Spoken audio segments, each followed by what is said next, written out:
రాయదుర్గం నియోజకవర్గంలోని సోమవారం సాయంత్రం కీరేహల్ మండలంలోని గొడిసలపల్లి గ్రామంలోని జిల్లా పరిషత్ ఉన్నత పాఠశాలలో నిర్వహించిన ఇది మంచి ప్రభుత్వం ప్రజావేదిక గ్రామ సభ కార్యక్రమంలో జిల్లా collector doctor Vinod Kumar, Rayadurgam MLA కాలవ శ్రీనివాసులు పాల్గొన్నారు. అనంతరం జిల్లా పరిషత్ ఉన్నత పాఠశాల ఆవరణంలో వారు చెట్లు నాటారు. అనంతరం గ్రామంలోని గర్భవతులకు సామూహిక సీమంతాల కార్యక్రమం నిర్వహించారు. ఈ సందర్భంగా జిల్లా కలెక్టర్ మాట్లాడుతూ జిల్లా కేంద్రంతో పాటు అధికారులు క్షేత్రస్థాయి పరిధిలో పర్యటన చేయాలని, వారికి ఒక రోల్ మోడల్ గా నిలుస్తూ తాను మారుమూల మండలాలలో క్షేత్రస్థాయి పర్యటనలు చేస్తున్నామన్నారు. 100 రోజులలో ప్రభుత్వం వచ్చాక ముఖ్యంగా సుపరిపాలన అందిస్తున్నామన్నారు. ప్రజా సమస్యల పరిష్కార వేదికలో సమస్యలు తమ దృష్టికి వస్తున్నాయని, మండల స్థాయి సమస్యలు మండల స్థాయిలో పరిష్కారం అయ్యేలా చర్యలు తీసుకుంటున్నామన్నారు. రాయదుర్గం ఎమ్మెల్యే కాలవ శ్రీనివాసులు మాట్లాడుతూ గత 5 ఏళ్లు పాలనలో అరాచక పాలన చూశామని, ప్రస్తుతం ప్రజాప్రభుత్వం కొలువుదీరిందన్నారు. రాబోయే రోజుల్లో అభివృద్ధి కార్యక్రమాలతో పాటు సూపర్ 6 పథకాలను ఖచ్చితంగా అమలు చేస్తామన్నారు. 100 రోజుల్లో అనేక కార్యక్రమాలను సీఎం చంద్రబాబు నాయుడు అమలు చేశారన్నారు. రాష్ట్రం అప్పు లెక్కతేలని రాష్ట్రంగా ఉందని, ఇలాంటి పరిస్థితుల్లో కూడా ఇచ్చిన మాట మేరకు సీఎం చంద్రబాబు వచ్చిన తొలి నెలలోనే 7,000 పెన్షన్ ఇచ్చారన్నారు. డిఎస్సి ఫైల్పై సంతకం చేశారని, స్కిల్ సెన్సెస్ పేరుతో నిరుద్యోగులకు ఉపాధి అవకాశాలు కల్పించేందుకోసం వివరాలు సేకరిస్తోందని, రాబోయే రోజుల్లో 20 లక్షల ఉద్యోగాలు ఇచ్చేందుకు ముందుకు వెళతామన్నారు. రైతులకు మేలు చేకూరుస్తూ ల్యాండ్ టైటిలింగ్ యాక్ట్ రద్దు చేస్తూ సంతకం చేశారన్నారు. విజయవాడ వరదల సమయంలో వరద బాధితులకు భరోసా, నమ్మకం సీఎం చంద్రబాబు నింపారన్నారు.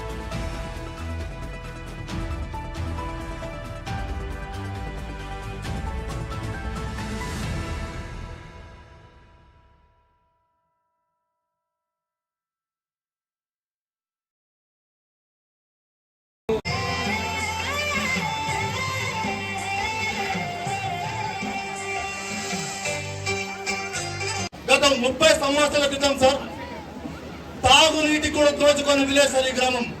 తాగునీళ్ళు కావాలంటే వంగల్లో పోయి తెంగా చిప్పలతో నీళ్లు తెచ్చుకొని నీళ్లు తీసుకొచ్చి తాగే పరిస్థితి నుంచి సార్ సత్యసాయి బాబా ఆశీస్సులతో ఈ రోజు మా గ్రామంలోకి వచ్చే ఇంజనీర్లంతా సత్యసాయి ఇంజనీర్లంతా వచ్చిన తర్వాత మా గ్రామంలో సార్ ఉచితంగా 30 ఎకరాల భూమి ల్యాండ్ ని దానంగా ఇచ్చారు సార్.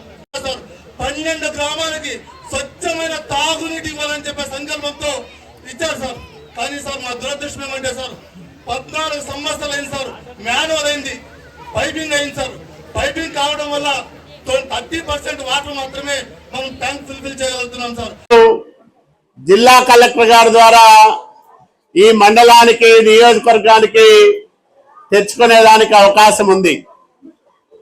మనందరికీ తెలుసు 5 ఏళ్ళు ఒక అరాచకమైన పరిపాలన చూసాం, ఒక విధ్వంసకర పరిపాలన చూసాం, ప్రజలను పట్టించుకొని పాలకులను చూసాం.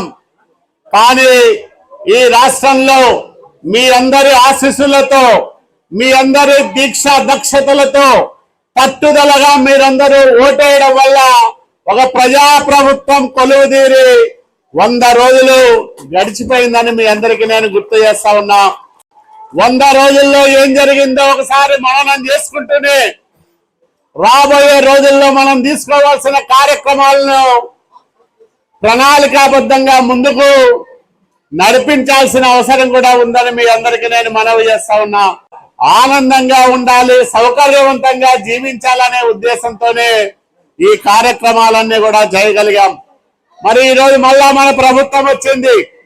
ఎవరికి ఇవ్వనంత మెజార్టీ ఈ 2 కర్నూలు, అనంతపురం ఉమ్మడి జిల్లాలో ఏ ఎమ్మెల్యేకు రానంత మెజారిటీ నాకు మీరు ఇచ్చారు. నా బాధ్యత మరింత పెంచారని మీ అందరికీ నేను మనవి చేస్తా ఉన్నా. 100 రోజులు ప్రభుత్వం వచ్చిన తర్వాత మీరు చూసుకుంటే ముఖ్యంగా సుపరిపాలన, పబ్లిక్ గ్రీవెన్స్ సిస్టమ్ అంటే ఫిర్యాదుల పరిష్కార వేదికలో ఏముంది, అందులో మనం ఏం చేశామంటే ఈ రోజు నుంచి అది మొదలవుతుంది. మండల స్థాయిలో ఉన్నటువంటి సమస్యలు మండల స్థాయిలోనే అవి పరిష్కారం అవ్వాలి. దాదాపు మనము ఇదొక ఎక్సర్సైజ్ చేస్తే సార్ 442 సేవలు ప్రజలకి మండల స్థాయిలోనే అందుబాటులో ఉన్నాయి కనుక అందరూ మనకు జిల్లా కేంద్రానికి రావటం మాకు ఇబ్బందికరంగా ఉంది అని చెప్తూ అందులో ముఖ్యమైన 100 సేవలు 100 మెయిన్ సర్వీసెస్ ని మండల ఆఫీస్లో మనం పెట్టడం జరుగుతూ ఉంది. ప్రభుత్వం వచ్చి 100 రోజులు అయినప్పటికీ చేసినటువంటి మేజర్ అచీవ్మెంట్స్ ని అలాగే ఇంటింటికి వెళ్ళి వాళ్ళ యొక్క సలహాలు సూచనలు తీసుకోవడం మరియు వికసిత ఆంధ్రప్రదేశ్ అని ఒక మనం ఉన్నటువంటి ప్రణాళిక రాబోయే 5 సంవత్సరం అలాగే 2047 దాకా ఆ కార్యక్రమంలో ఈరోజు రాయదుర్గం నియోజకవర్గం డి హిరేహాల్ గొడిసెలపల్లిలో నేను పాల్గొనడం జరిగింది.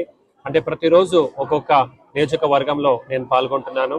ఆల్రెడీ ఉర్వకొండలో అయింది, ఇప్పుడు రాయదుర్గంలో నేను పాల్గొంటున్నాను. స్థాయిలోనే పరిష్కారం అయ్యేటట్టు బోర్డుని కూడా తహసీల్దార్ ఆఫీస్ ఎంపీడీ ఆఫీస్లో పెడుతూ ఉన్నాం. ప్రజలందరూ కూడా దీన్ని సద్వినియోగం చేసుకొని మండల స్థాయిలోనే మీ అన్ని సమస్యలు పరిష్కారం అయ్యేటట్టు చూసే దిశలో కృషి చేస్తున్నాం. ధన్యవాదాలు.